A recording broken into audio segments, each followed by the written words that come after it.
solidarité, bonnes actions et petites histoires du soir.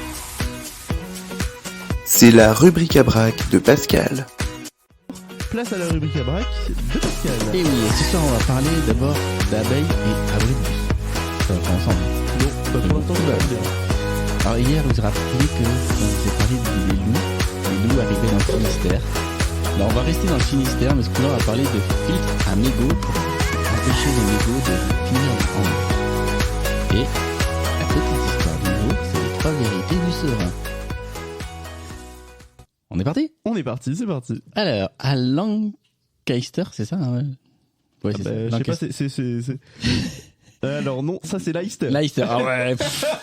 Tu vois, Marc, je suis aussi bon que toi en anglais. Non, je suis pire que toi. Il y a un challenge là, on peut vous challenger, je pense. À Leicester, 479 abribus ont été végétalisés pour protéger les abeilles.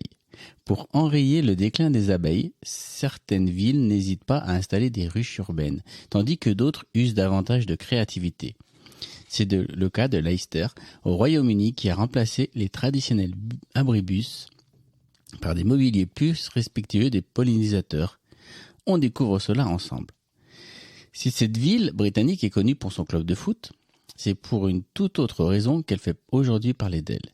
Un partenariat avec Clear Channel UK, un groupe spécialisé dans la publicité extérieure, Leicester a pris une décision écologique exemplaire. Remplacer les 479 abribus par des versions végétalisées.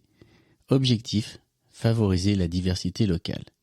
Ces nouveaux mobiliers urbains, surnommés les Bibus Stop, ont un toit recouvert d'herbes, de fleurs sauvages et de sédum. Ce mélange de végétalisation est une aubaine pour les abeilles, papillons et autres pollinisateurs. De plus, tout en préservant les insectes indispensables à l'équilibre des écosystèmes, ces abribus contribuent à rendre plus vert Leicester. Et ce n'est pas tout. Les Bibus Stops sont également équipés de panneaux solaires et produisent donc de l'énergie dès que la météo le permet. De plus, ils aident à capturer les particules fines et donc à limiter les pollutions. Mais Leicester n'est pas la première ville à investir dans l'apiculture urbaine. En juillet 2019, Utrecht, aux Pays-Bas, a elle aussi transformé 316 arrêts de bus en de véritables sanctuaires d'abeilles. Eh bien, j'ai envie de dire, à quand des arrêts de bus en France identiques ? Et c'est vrai qu'on en parle avec ces fortes chaleurs. Les végétalisations continuent de plus en plus à se développer dans nos villes et c'est important puisque ça permet de faire baisser bien justement la température ambiante dans nos villes qui sont bien trop bétonnées. Donc c'est une très belle initiative. Alors maintenant nous allons aller dans le Finistère. Dans le Finistère, des filtres à mégots ont été installés pour les empêcher de finir en mer. Mais pas n'importe qui. Les idées les plus simples sont parfois les plus efficaces. Ces élèves collégiens l'ont bien compris. Pour lutter contre la pollution liée aux mégots de cigarettes, les élèves du collège de Sainte-Ursule à Saint-Paul-de-Léon, dans le Finistère, ont demandé l'installation de filtres à l'entrée des bouches d'égout. Objectif, prévenir la pollution marine, quantifier les mégots jetés et sensibiliser les citadins. Soutenu par la mairie de Saint-Paul-de-Léon, Stéphane Cloarec, donc le maire, et le conseil municipal délégué à l'environnement, Vincent Guivarch, les élèves de 4e du collège de Sainte-Ursule avaient à cœur de lutter contre la pollution des mégots de cigarettes. Pour ce faire, ils ont demandé 2 filtres à mégots au chaudronnier de la ville, Anthony Nguyen, qui s'est chargé de leur fabrication. Mardi 11 mai dernier, les agents communaux ont finalement installé les filtres en face du lycée Notre-Dame du Crèche-Caire et devant l'entrée du collège Sainte-Ursule. La mer commence sur les trottoirs de la ville, disent les élèves du collège de Sainte-Ursule, cités par Ouest France. En quantifiant et en étudiant les mégots récupérés, les collégiens espèrent sensibiliser à la pollution marine. Pour rappel, lorsqu'un mégot de cigarette est jeté par terre, il atterrit souvent dans une bouche d'égout avant de finir sa course dans l'océan. Une fois en mer, il peut polluer. Un mégot peut polluer jusqu'à 500 litres d'eau. En France, 30 milliards de mégots sont jetés au sol chaque année. Prochaine étape pour les collégiens, imaginez une signalétique préventive pour que les filtres ne soient pas trop vite saturés. Une très très belle initiative de la part de jeunes Et ça me fait penser à ce que nous avait dit Emmanuel Seboldt hier, justement, sur la place des jeunes dans l'église. Elle pensait justement que c'était sur l'écologie et ce sujet-là que les jeunes s'engagent et qu'on peut aussi s'engager au sein de nos églises et avoir des initiatives comme celle-ci ou d'autres. Et c'est des choses à s'en saisir. Et qu'il fallait oser. Et là, ces jeunes collégiens ont osé aller voir le maire, aller voir la municipalité. Et voilà un beau projet. Et on passe maintenant à la petite histoire du soir. Bonsoir. On change. Eh oui, c'était la petite histoire du soir. Les 3 vérités du serein. Un conte indien qui nous invite à réfléchir sur la cupidité et la jalousie. Un chasseur prit au piège un petit oiseau couleur jaune, un serein.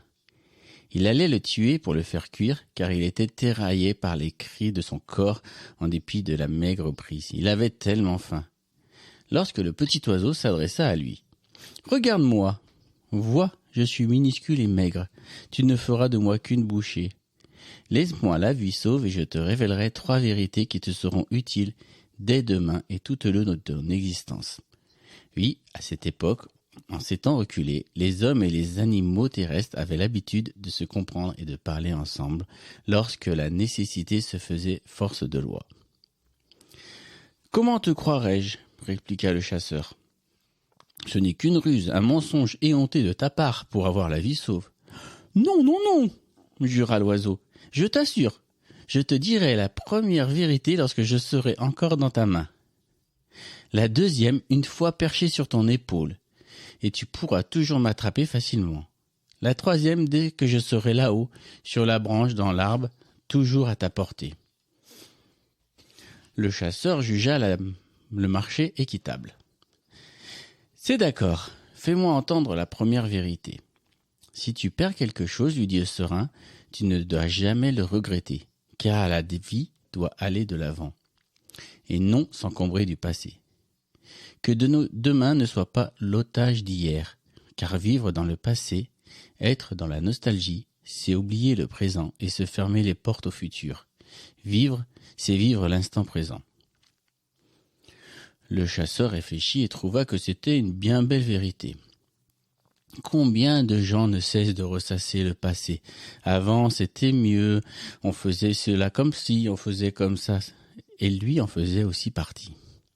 Il tint donc parole et laissa l'oiseau s'envoler vers l'arbre voisin. Si l'on te raconte quelque chose d'absurde ou d'invraisemblable, lui cria le serein, refuse toujours de croire à moins qu'on ne t'en donne une preuve éclatante. Fais confiance, mais vérifie par toi-même et multiplie tes sources.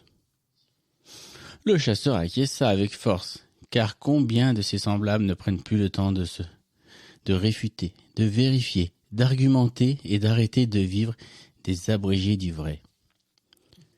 Sur ce, l'oiseau s'envola encore plus haut, hors d'atteinte, et commença à rigoler, à rire, à se moquer du chasseur. « Comme tu es bête, comme je t'ai bien eu, sache qu'il y a dans mon cœur 2 diamants pesant chacun plus de 50 grammes.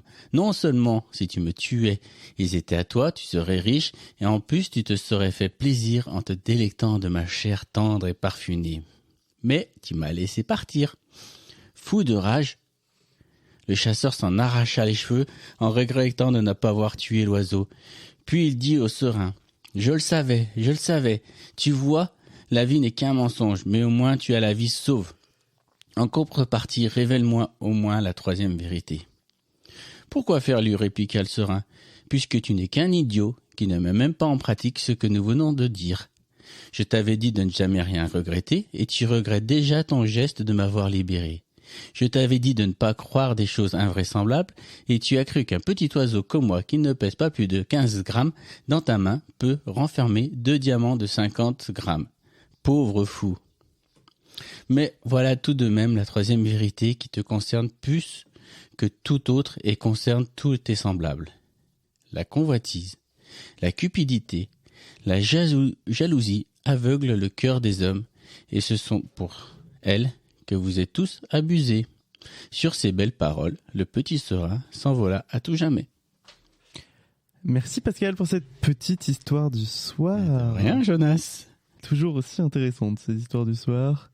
une petite réflexion Exactement. qui, je trouve, est très d'actualité avec tout ce que l'on entend actuellement, surtout dans des situations comme des élections où on entend tout, le vrai, le faux, le n'importe quoi, et qu'on oublie de vérifier. Et qu'on regrette, on dit c'était mieux avant, quand c'était lui, quand c'était un tel, et c'était mieux. Et puis on vérifie pas les sources qui nous sont données. Et je trouve que c'est intéressant comme petite histoire. Exactement, c'est très intéressant et je te remercie vraiment pour ces petites histoires du soir. Bah, avec plaisir. Et